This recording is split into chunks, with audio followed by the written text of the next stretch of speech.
సాక్షి దినపత్రిక చూసినట్లయితే ఈ రోజు మనకు ముందుగా కనిపిస్తున్నటువంటి హెడ్లైన్ ఇక్కడ చూద్దాం. భారత్ కు పెద్ద దెబ్బ, గ్లాస్గో కామన్వెల్త్ గేమ్స్ 2026 నుంచి 9 క్రీడాంశాలు తొలగింపు.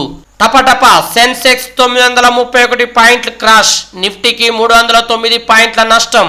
ఇక్కడ మరో హెడ్లైన్ ఇక్కడ చూడొచ్చు. జేపీసీ భేటీలో రసాభాస, వక్ఫ్ సవరణ బిల్లుపై ఎంపీలు వాగ్వాదానికి దిగారు. టీఎంసీ ఎంపీ కళ్యాణ్ బెనర్జీ ఆవేశంతో గాజు నీళ్ల సీసా పగలగొట్టారు. బెంగళూరు అతలాకుతలం, బెంగళూరులో వర్షం బీభత్సం సృష్టించింది. నిర్మాణంలో ఉన్న బహుళ అంతస్తుల కట్టడం కూలిన ఘటనలో ఒకరు మృతి చెందారు.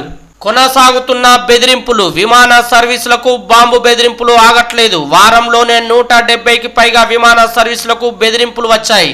నస్రల్లా బంకర్ లో భారీ సంపద, బీరూట్లోని నస్రల్లా బంకర్ లో 50 కోట్ల డాలర్లకు పైగా విలువైన బంగారం నగదు లభ్యమైనట్లు ఇజ్రాయెల్ తెలిపింది. ఇక సాక్షి దినపత్రికలో ఈ రోజు ప్రధానంగా కనిపిస్తున్నటువంటి ప్రధానమైనటువంటి వార్త ఇక్కడ చూసినట్లయితే, ఉద్యోగుల ఉద్యమ బాట, సమస్యల పరిష్కారం కోసం కార్యాచరణ ప్రకటించిన తెలంగాణ జేఏసీ. కొత్త ప్రభుత్వం అని 10 నెలలు వేచి చూశాం, జాయింట్ యాక్షన్ కమిటీ. సీఎంఆర్ఎఫ్ కు మేం 130 కోట్లు ఇచ్చినప్పుడు 2 రోజుల్లో సమావేశం అన్నారు. ఇప్పుడు సీఎం రేవంత్ సిఎస్ కనీసం అపాయింట్మెంట్ ఇవ్వడం లేదు. డిఏలు మర్చిపోయారు. జీపీఎఫ్ లో ఉన్న డబ్బులు కూడా తీసుకునే పరిస్థితి లేదు. ఈ నెల 26న కేబినెట్ లో పరిష్కరించకపోతే 28న సీఎం సిఎస్ కు కార్యాచరణ లేఖ ఇస్తాం. నవంబర్లో జిల్లా కలెక్టర్లకు కార్యాచరణ లేఖ, భారీ ర్యాలీలో ప్రజాప్రతినిధులకు వినతి పత్రాలు. జనవరిలో నల్ల బ్యాడ్జీలతో విధులకు మౌన ప్రదర్శనలు, బైక్ ర్యాలీలు, మానవహారాలు. జేఏసీ చైర్మన్ మారన్ జగదీశ్వర్, ప్రధాన కార్యదర్శి ఏలూరి శ్రీనివాసరావు వెల్లడి. టీఎన్జీఓ కార్యాలయంలో జరిగిన టీజీజేఏసీ సమావేశంలో నినాదాలు చేస్తున్న ఉద్యోగ సంఘాల ప్రతినిధులు. కాంగ్రెస్ ప్రభుత్వం ఏర్పాటై 10 నెలలవుతున్న పెండింగ్ లో ఉన్న ఉద్యోగుల సమస్యలు పరిష్కరించడం లేదని తెలంగాణ ఉద్యోగుల జాయింట్ యాక్షన్ కమిటీ టీజీజేఏసీ ఆవేదన వ్యక్తం చేసింది. కొత్త ప్రభుత్వం అని ఇన్నాళ్ళు వేచి చూశామని తెలిపింది. ఎన్నికల మేనిఫెస్టోలో ఇచ్చిన హామీలను నెరవేర్చాలని కోరుతూ ప్రతి మంత్రి గడప తొక్కమని, తమ సమస్యలు సీఎం వద్దకు తీసుకెళ్లాలని విన్నవించినా ఫలితం లేకుండా పోయిందని పేర్కొంది. తమ డిమాండ్ల దృష్టికి తీసుకెళ్లేందుకు ముఖ్యమంత్రి రేవంత్ రెడ్డి, ప్రభుత్వ ప్రధాన కార్యదర్శి శాంతికుమారి అపాయింట్మెంట్ కోరుతున్నా ఇవ్వడం లేదని వాపోయింది. సమస్యల పరిష్కారం కోసం కార్యాచరణ ప్రకటించింది. మంగళవారం టీఎన్జీఓ కార్యాలయంలో టీజీజేఏసీ తెలంగాణ ఉద్యోగులు, గెజిటెడ్ అధికారులు, ఉపాధ్యాయులు, కార్మికులు, పెన్షనర్లతో కూడిన సంయుక్త కార్యాచరణ కమిటీ విస్తృత స్థాయి సమావేశం జరిగింది. హాన్ మూసీ పోలికలెన్నో, మూసీ నదికి పునరుజ్జీవం తేవాలని నిర్ణయించిన రాష్ట్ర ప్రభుత్వం. మూసీ నదికి పునరుజ్జీవం తేవాలని నిర్ణయించిన రాష్ట్ర ప్రభుత్వం. అందులో భాగంగా దక్షిణ కొరియా రాజధాని సియోల్లోని హాన్ నదిని అధ్యయనం కోసం ఎంపిక చేసుకుంది. 2 నదుల మధ్య చాలా పోలికలు ఉండడమే అందుకు కారణం. ఎన్ఐసి చేతికి ధరణి పోర్టల్ నిర్వహణను కేంద్ర ప్రభుత్వ రంగ సంస్థ నేషనల్ ఇన్ఫర్మేటిక్స్ సెంటర్ ఎన్ఐసికి అప్పగిస్తూ ప్రభుత్వం ఉత్తర్వులు జారీ చేసింది. ప్రస్తుతం ధరణి పోర్టల్ను నిర్వహిస్తున్న టెరాసిస్ కంపెనీ గడువు ఈ నెల 29తో ముగియనుంది. సీట్లొచ్చినా చేరేదెవరు? ప్రైవేట్ ఇంజనీరింగ్ కాలేజీల్లో సీట్ల పెంపు వ్యవహారంలో నాటకీయ పరిణామాలు చోటు చేసుకుంటున్నాయి. కాలేజీలే సీట్లు భర్తీ చేసుకునేందుకు హైకోర్టు అనుమతించింది. దీనిపై సుప్రీంకోర్టులో సవాలు చేసేందుకు ప్రభుత్వం సిద్ధమైంది. త్వరలోనే కాళేశ్వరంపై విజిలెన్స్ తుది నివేదిక. కాళేశ్వరం ప్రాజెక్టుపై నిర్వహిస్తున్న విచారణ కొలిక్కి వచ్చిందని, త్వరలోనే నివేదిక అందజేస్తామని జస్టిస్ పినాకి చంద్రఘోష్ కమిషన్ కు విజిలెన్స్ అండ్ ఎన్ఫోర్స్మెంట్ విభాగం డీజీ కొత్తకోట శ్రీనివాసరెడ్డి తెలిపారు. డ్రగ్స్ దందాలో టీవీ ఛానల్ అధినేత, గతంలో పలు వివాదాలు, ఓ సొసైటీ వ్యవహారాల్లోనూ వివాదాస్పద పాత్ర. డ్రగ్స్ నిందితులు, అనుమానితులతో దీర్ఘకాలంగా లింకులు, 15 మంది వినియోగదారులతో సంప్రదింపులు.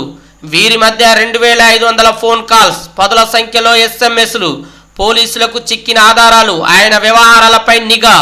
వారసత్వంగా అందిన ఛానల్తో మీడియా అధినేతగా మారిన వైనం.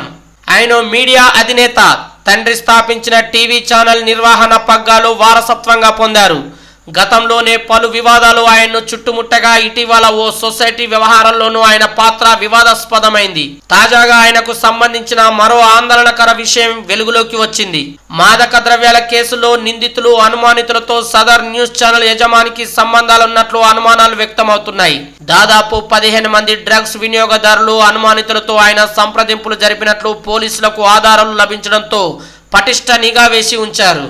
ఉక్రెయిన్ సంక్షోభ పరిష్కారానికి అన్ని విధాలా సహకరిస్తాం. పుతిన్ కు మరోసారి స్పష్టం చేసిన మోదీ. బ్రిక్స్ సదస్సు కోసం రష్యా వెళ్లిన ప్రధాని నేడు చైనా అధ్యక్షుడు జిన్పింగ్ తో భేటీ.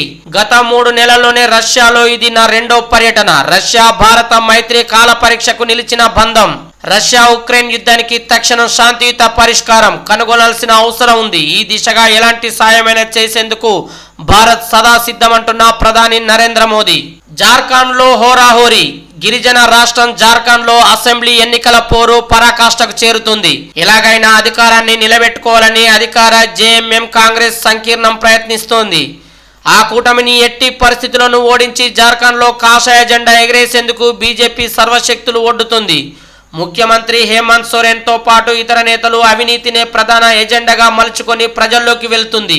దేవుడి భూముల్లో సౌర వెలుగులు. వ్యవసాయ యోగ్యం కాని భూముల్లో సోలార్ ప్లాంట్ల ఏర్పాటుకు నిర్ణయం. స్వయం సహాయక బృందాల ఆధ్వర్యంలో నిర్వహణ.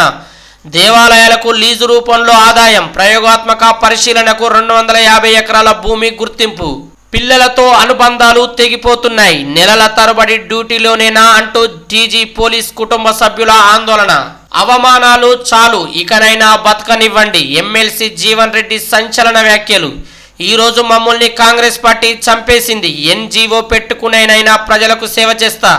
గంగారెడ్డి హత్యతో తీవ్ర భావోద్వేగం. జీవన్ రెడ్డి ప్రధాన అనుచరుడి దారుణ హత్య.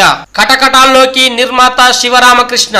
రాయదుర్గం యాచారంలోని ప్రభుత్వ భూమిపై కన్ను. స్టేట్ ఆర్కైవ్స్ ఉద్యోగి సాయంతో నకిలీ పత్రాల సృష్టి. వీటి ఆధారంగా వేల కోట్ల విలువైన ఓ భూమిలో పాగా. ముగ్గురిని అరెస్టు చేసిన పోలీసులు.